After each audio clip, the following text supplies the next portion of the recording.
Hey, this is Dr. Barry. Let's talk for just a few minutes about why it seems like that some of us are addicted to overly processed foods. The foods you buy in cardboard boxes, in plastic bags, the foods you get after you speak into the microphone from the window of the drive-through restaurant. Why does it feel like these foods are habit forming?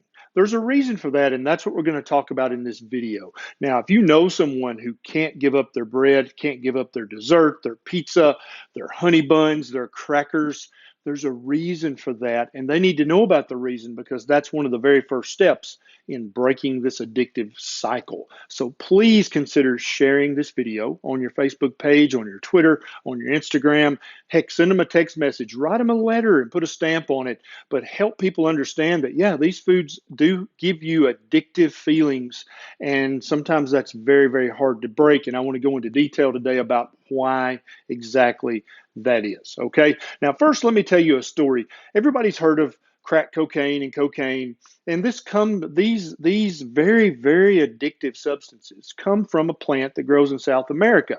And for generations, the people who live there have been chewing the leaves of this plant. The leaves aren't processed, they're in their raw form. And when you chew these leaves, you have to do the chewing and swallowing and digesting. You get a little bit of not even a buzz. You feel better. It's like a cup of coffee for them. You get a little bump in your mood, in your energy level, and you feel better. But when you take these same leaves and you ultra process them, you wind up with something called crack cocaine, which you may have heard of as one of the most addictive substances on the planet. And the reason that it's so much more habit forming than these leaves is because all of this processing has basically taken all of the work out of getting the active substance out of the leaves, and it's concentrated the substances thousands and thousands of times. And so there are people who have been chewing coca leaves in South America their entire life, and they can walk away from it tomorrow with maybe a day or two of a headache, just as like if you walked away from coffee. You might have a day or two of a headache, but it wouldn't be a big deal at all. But after somebody's been smoking crack cocaine for a while, it's definitely rehab, and then sometimes even that doesn't do the trick. So it's the difference between the processing and it occurring in its natural form. This same sort of thing occurs with ultra processed food, and that's what we're going to talk about. So there's really three chemicals in your brain that the cocaine and that processed food, they act on the same pathway.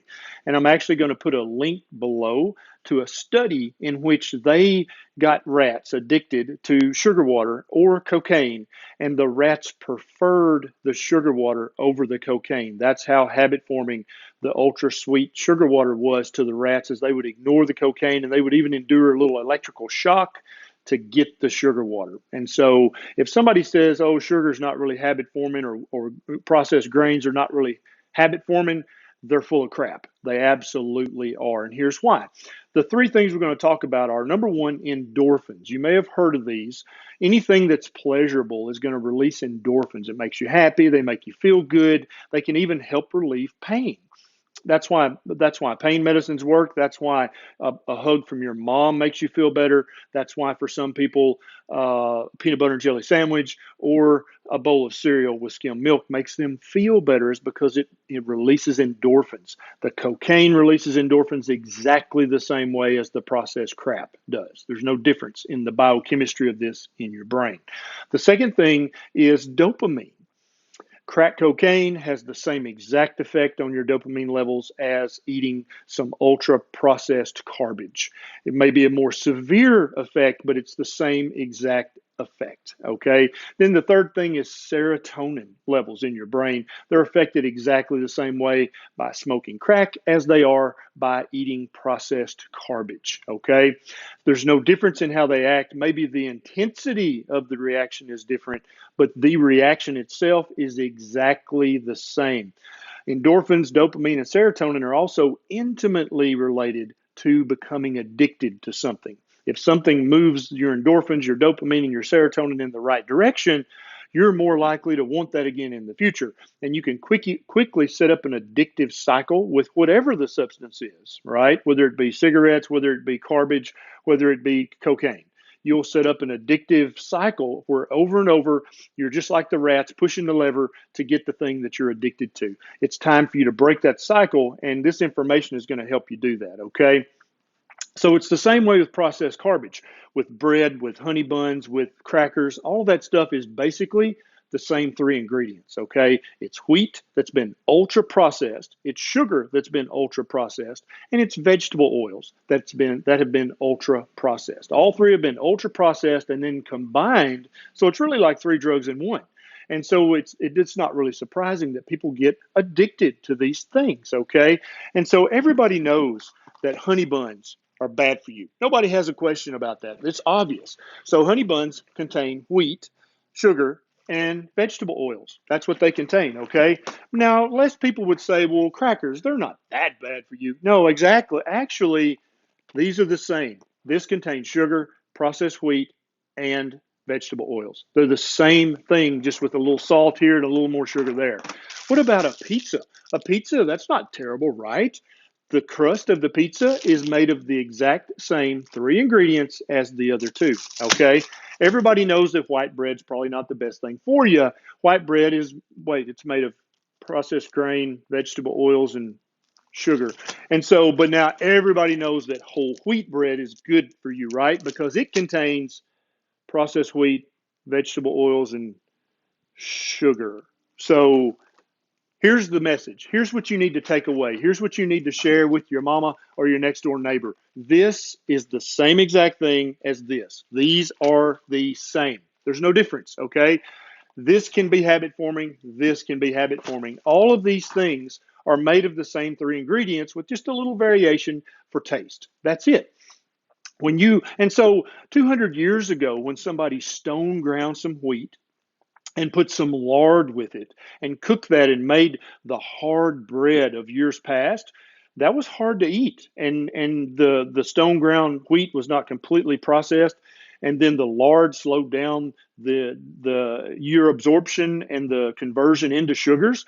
And so it wasn't as bad. It wasn't nearly as habit forming. It was kind of like those coca leaves down in South America. You can chew those and it's not a big deal. You don't have to go to rehab if you chew some coca leaves. But when you eat this kind of crap or this kind of crap, you're addicted, okay? They have three ultra processed ingredients, all of which act on your endorphins, your dopamine, and your serotonin levels. And so whether you're eating bread or pizza or crackers, you're eating the same product, okay? And the reason Big Food makes so many different products out of the same three ingredients is because they get them basically free because of all the government subsidies to grow these crops, okay? So if you're addicted to these, first thing you got to do is admit it. Yep, I got a problem. I got a problem with bread. I got a problem with honey buns, crackers, pizza, whatever. You've got to recognize these things work on the same three chemicals in your brain as crack cocaine does. Okay, they may not be as severe an addiction, but for some people, it's pretty bad. Okay, and so if you're addicted to any of these products, you have to realize it's the same three ingredients, and you got to start taking steps to get these out of your kitchen, out of your fridge, out of your mouth, and out of your life. Okay, now if you enjoyed this video, please click that subscribe button and click the little bell notification button. So every time I get a bright idea, you'll be one of the very first people to know. If some of my videos have helped your health in some small way, please consider clicking on the Patreon link down below and signing up. It's very quick. You can throw a buck or two my way so I can have more time to make more videos like this. Also now, if you're on Facebook, you can sign up as a Facebook supporter. It's a little monthly fee. It's not bad, and it helps us have more time to make videos like this for you. I love doing this. I want to keep doing it forever, and I want to literally stamp out the epidemics of obesity and insulin resistance and type 2 diabetes in America and in the world, and I feel like these videos are the way to do it. So if you enjoy what I do, please subscribe and help us out if you can. This is Dr. Berry. I'll see you next time.